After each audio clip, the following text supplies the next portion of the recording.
Hello friends, welcome back to our YouTube channel GK with me. तो आज के इस क्लास में हम पढ़ेंगे नॉन मेटल्स का हमारा टॉपिक, जो आपके चंडीगढ़ पीआरटी को ध्यान में रखकर बनाया जा रहा है। और ये क्लास स्टार्ट करने से पहले मैं आपको एक पॉइंट क्लियर कर देना चाहती हूँ। मतलब ना, मुझे ऐसे कमेंट मैंने देखा था, कहीं पर किसी ने लिखा था, कहीं किसी साइट से कोई सिलेबस उठा लिया। अब वो जिस साइट ने वो सिलेबस वहां अपलोड किया है, वो तो अपने अकॉर्डिंग किया होगा, क्योंकि जो ये चंडीगढ़ पीआरटी वाले हैं, इन्होंने कोई डिफाइंड सिलेबस नहीं किया। इसीलिए हमारा जो है वो सारे टॉपिक्स पढ़ना इंपॉर्टेंट है।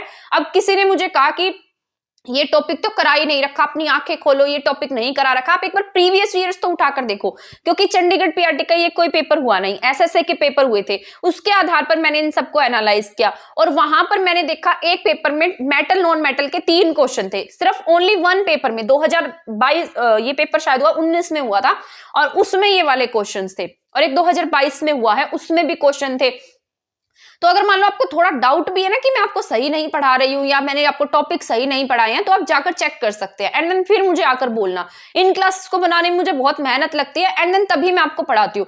मैं कोई ऐसे नहीं है कि अपनी मर्जी से आपको पढ़ा रही हूँ। मैंने सारे पेपर देखे हैं और तभी मैंने आपको ये पढ़ाया है, ठीक है ना। तो आप पहले उसको देखिएगा कि कौन सा टॉपिक आया एंड देन तभी मुझे कुछ कहिएगा। और मैंने साइंस के टॉपिक्स आपके कहने पर ही साइंस स्टार्ट कराई है। आपने मुझे बहुत बार बोला था मैम साइंस करा दो, साइंस करा दो, तभी मैंने आपको साइंस कराई है। और मैं ये सोचकर करा रही हूँ कि आपके लिए शायद यूजफुल हो जाए, शायद इसमें से कुछ एग्जाम में आ जाए। अब मैं तो पेपर बनाकर नहीं आई, मैंने तो एग्जाम पेपर नहीं बनाया है। ये एग्जाम पेपर जो है मैंने सारा प्रीवियस ईयर को एनालाइज किया एंड देन तभी आपको पढ़ा रही हूं। अब आपको लगता है कि आपके लिए यूजफुल है तो आप इसे पढ़ सकते हैं। अगर आपको ऐसा लगता है कि यूजफुल नहीं है तो वो आपकी मर्जी है, लेकिन मैं तो पढ़ाती ही रहूंगी। शायद किसी के लिए हेल्पफुल हो जाए, शायद आपके एग्जाम में आ जाए तो आपके लिए यूजफुल हो, तो आप उसे पढ़ते रहिएगा। ये उनके लिए है जिन्होंने मुझे क्वेश्चन किया था, आप सभी के लिए ये बात नहीं है। क्योंकि ना कुछ स्टूडेंट ऐसे होते हैं जिनकी हमेशा आदत रहती है, हमेशा क्रिटिसाइज करने की आदत रहेगी, चाहे आप उन्हें कितना भी अच्छा पढ़ा ले, कितनी भी मेहनत कर ले, फिर भी वो आपको क्रिटिसाइज ही करते रहेंगे। पता नहीं क्या मिल जाता है दूसरों को क्रिटिसाइज करने से आपको। बट जिसके लिए यूजफुल है वो इस क्लास को देख सकता है, ठीक है ना। प्रीवियस ईयर देख लेना, अपनी आंखें खोल लेना एंड देन आ जाना देखने, ठीक है। आपको लगे ना कि इसमें से क्वेश्चन आए हुए हैं, तभी पढ़ना। तो यहाँ पर मैं आज आपको पढ़ाने वाली हूँ नॉन मेटल का टॉपिक। पता नहीं ऐसा मैं कहना नहीं चाहती थी, बट दिमाग खराब हो जाता है जब बार बार ऐसी सी बातें सुनने को मिलती हैं। तो यहाँ पर आज की जो हमारी क्लास है, इसमें मैं आपको पढ़ाने वाली हूँ नॉन मेटल का टॉपिक, जिसमें मैं आपको ऑक्सीजन के बारे में पढ़ाऊंगी। ऑक्सीजन के साथ साथ फास्फोरस के साथ साथ हम यहाँ पर पढ़ेंगे सल्फर के बारे में, ठीक है। ये कुछ हमारे नॉन मेटल्स रह गए थे, जो वैसे तो ये गैसेस है बट ये नॉन मेटल्स में ही काउंट होती हैं, तो इनके बारे में हमारा पढ़ना जरूरी है। तो यहाँ पर मैं आज आपको पढ़ाने वाली हूँ ऑक्सीजन के बारे में। ऑक्सीजन जो है ना, ये 21% पाई जाती है हमारे एनवायरमेंट में।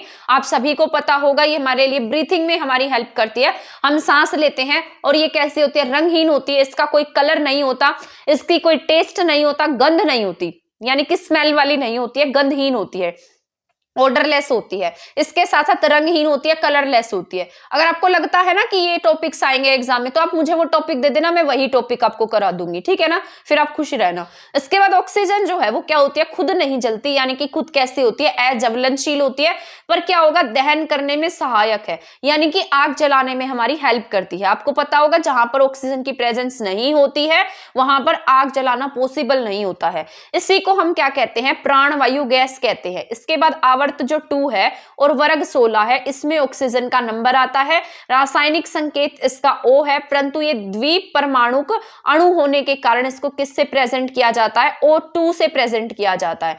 2 परमाणु होते हैं इसमें, इसलिए हम इसको कैसे लिखते हैं, O2 से लिखते हैं। वैसे इसका जो सिंबल है वो O होता है, ऑक्सीजन होता है।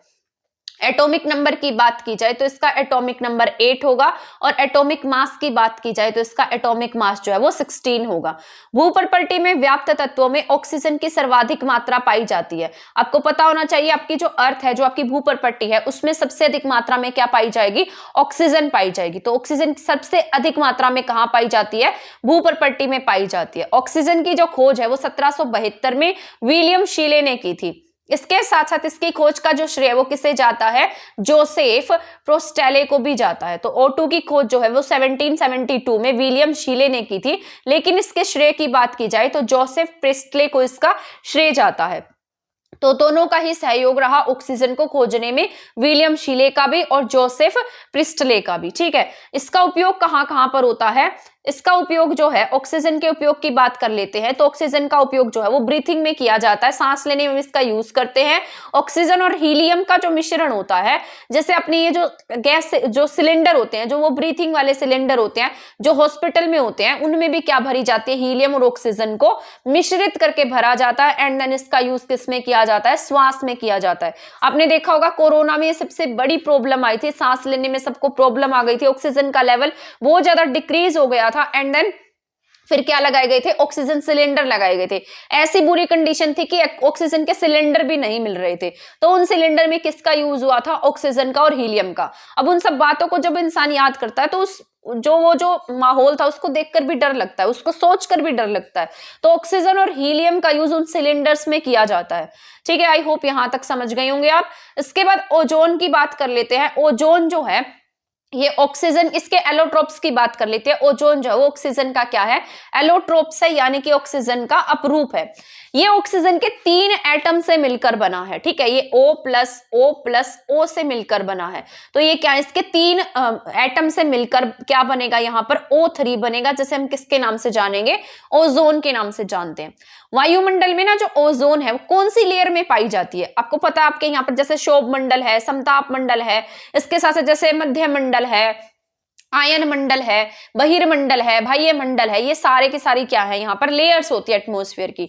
तो ये कौन सी एटमॉस्फेयर में पाई जाती है? कौन सी लेयर में पाई जाती है? ये वायुमंडल के समताप मंडल में 90% तथा शोभ मंडल में 10% पाई जाती है। यहाँ पर आपसे पूछा जाए ना कि ओजोन लेयर कौन सी लेयर में है, तो आपको यही टिक करना है कि ये आपके समताप मंडल में है। इसके साथ साथ 90% किसमें है? ये 90% समताप मंडल में है। लेकिन अगर समताप मंडल ऑप्शन में नहीं है, ओनली आपके पास में शोभ मंडल दिया गया है, तब आपको ऐसी कंडीशन में शोभ मंडल टिक करना होगा। वैसे तो ये पाई जाती है समताप मंडल में, लेकिन शोभ मंडल में ये 10% है। और यहां पर ना ये ओजोन की तरह काम नहीं करती, यहां पर ये ग्रीन हाउस गैसेस की तरह काम करती है। तो आई होप यहां तक समझे होंगे आप। इसके बाद ओजोन लेयर जो है वो हमारी किससे हेल्प कर रही है? यूवी रेज से हेल्प कर रही है। हमें किससे बचा रही है? यूवी रेज से बचा रही है। ओजोन गैस की जो स्मेल है वो कैसी होती है? रोटन फिश के जैसी होती है। ठीक है, तो कैसी होगी इसकी स्मेल? रोटन फिश जैसी होती है। और कलर इसका ब्लू होता है, स्ट्रॉन्ग ऑक्सीडाइजर होती है। इसको सबसे ज्यादा खतरा जो है वो किससे होता है? सीएफसी से होता है। ये क्वेश्चन बहुत बार एग्जाम में पूछा गया है, ये चंडीगढ़ पीआरटी में नहीं, दूसरे एग्जाम्स में पूछा गया। तो सीएफसी से बहुत ज्यादा खतरा किसको है? ओजोन को है। तो आपसे पूछा जा सकता है ओजोन को सबसे ज्यादा खतरा किससे है, तो आप क्या टिक करेंगे? सीएफसी से है। इसके बाद हम फास्फोरस की बात कर लेते हैं। फास्फोरस जो है ये आवर्त 3 में और वर्ग 15 में आता है। फास्फोरस का एटॉमिक नंबर की बात करते हैं तो इसका एटॉमिक नंबर 15 होता है। एटॉमिक मास की बात करेंगे तो इसका एटॉमिक मास 30 होगा। जो सामान्य टेम्परेचर होता है, यानी कि जिसे हम रूम टेम्परेचर कह देते हैं, रूम टेम्परेचर पर ये कैसी पाई जाती है? रंगहीन होती है, यानी कि कलरलेस है, सॉफ्ट होती है और कैसी अवस्था में पाई जाती है? सॉलिड स्टेट में पाई जाती है। रंगहीन होगी, ट्रांसपेरेंट होगी, मुलायम होगी, तो ये क्या है? इसकी कुछ क्वालिटी है। इसके बाद सॉलिड स्टेट में पाई जाएगी। फास्फोरस में ऐसा गुण पाया जाता है, मतलब फास्फोरस ना बहुत ज्यादा ऐसा होता है कि ये ना रात को चमकता है, अंधेरे में भी रखा होगा ना तब भी इसमें एक चमक पाई जाएगी, चमकता हुआ दिखाई देगा ये। तो फास्फोरस में ऐसा गुण पाया जाता है जिससे कि वो रात में भी चमकता हुआ दिखाई देता है। इसके बाद हम चलते हैं नेक्स्ट पॉइंट पर। सभी जीवित कोशिकाओं में फास्फोरस अनिवार्य रूप से पाया जाता है। मानव शरीर में 0.6 से 0.7 किलोग्राम तक क्या पाया जाएगा?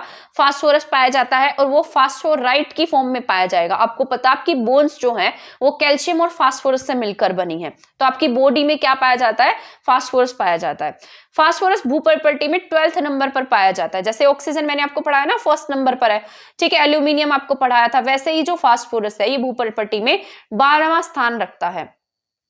यह फास्फोरस किसकी फॉर्म में पाया जाएगा? यहाँ आयंस की फॉर्म में पाया जाएगा। जो भूपर्पटी में पाया जाता है किसकी फॉर्म में है? ये आयंस की फॉर्म में है। एलोट्रोप्स ऑफ फास्फोरस, फास्फोरस के एलोट्रोप्स कौन से हैं? या कितने टाइप का फास्फोरस है? जैसे व्हाइट और येलो फास्फोरस है, इसकी जो शेप की बात कर लेते हैं तो टेट्राहेड्रल शेप है इसकी, ट्रांसपेरेंट होता है, मोम के जैसा होता है, सॉफ्ट, खुले वातावरण में क्या करने लगता है, जलने लगता है, इसलिए इसको हम किस में रखते हैं, जल में रखते हैं।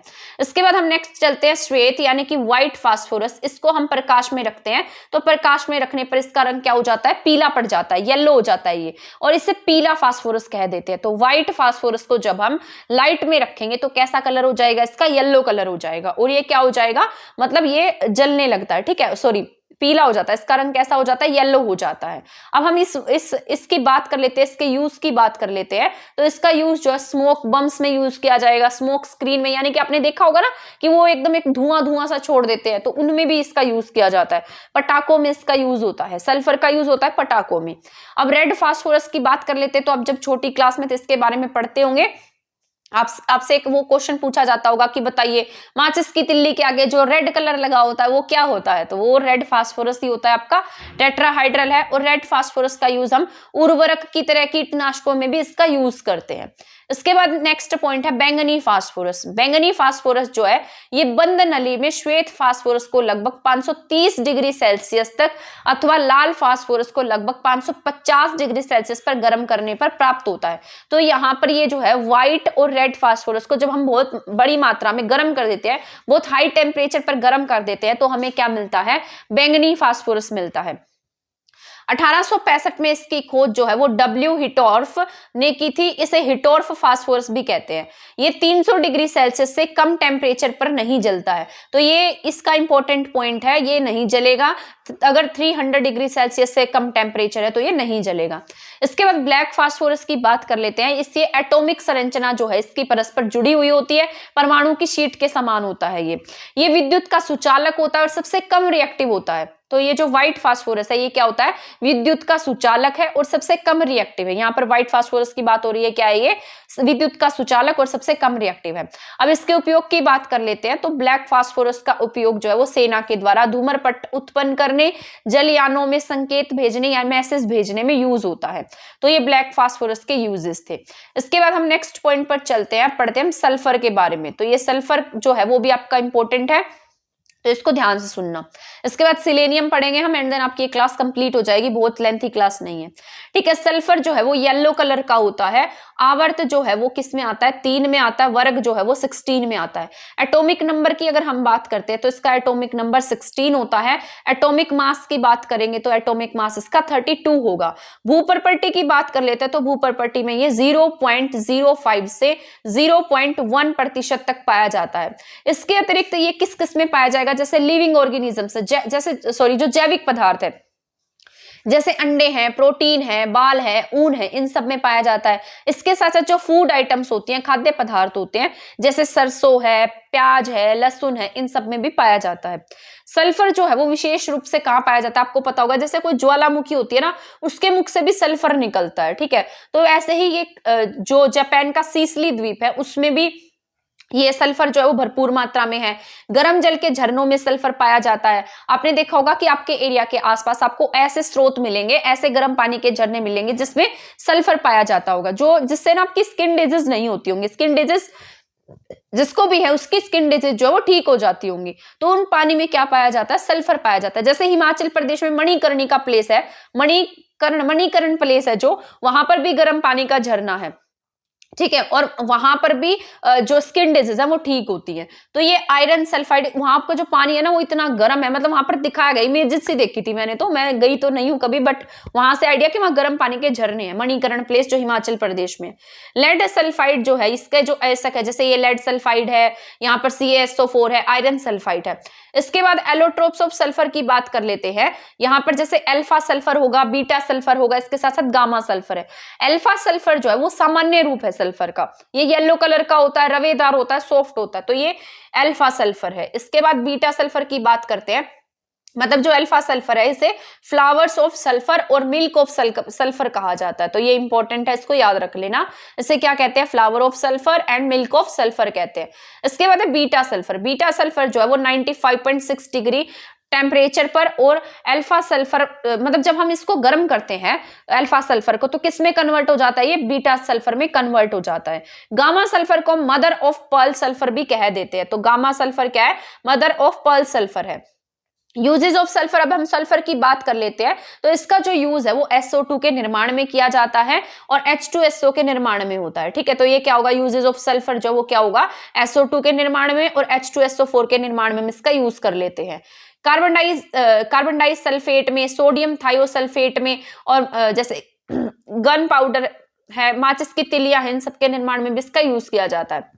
जैसे नेचुरल रबड़ होती है, नेचुरल रबड़ की जो इलास्टिसिटी है, उसकी कठोरता है, उसको बढ़ाने के लिए इसका यूज किया जाता है। क्योंकि जो नेचुरल रबड़ होती है बहुत ज्यादा सॉफ्ट होती है। आपने देखा होगा कि जो इरेजर्स आती हैं, इरेजर्स बहुत ज्यादा इतनी ज्यादा सॉफ्ट नहीं होती, टाइट करके आती है वो, तो उनमें क्या यूज होगा, सल्फर यूज होगा, उसकी वजह से इसे टाइट किया जाता है, यानी कठोरता बढ़ा दी जाती है उसकी। और इसे सल्फर के साथ क्या किया जाएगा, गर्म किया जाएगा। यही प्रक्रिया क्या कहलाती है, वल्कनीकरण कहलाती है। वोल्केनाइजेशन यही प्रोसेस होता है जब प्राकृतिक रबड़ की इलास्टिसिटी और कठोरता को बढ़ाने के लिए उसमें सल्फर ऐड किया जाता है। तो ये प्रोसेस क्या होता है, वोल्केनाइजेशन होता है, वल्कनीकरण होता है। त्वचा संबंधी रोगों के उपचार में सल्फर का यूज होता है, जैसे मलहम वगैरह बनाई जाती है उसमें यूज होता है।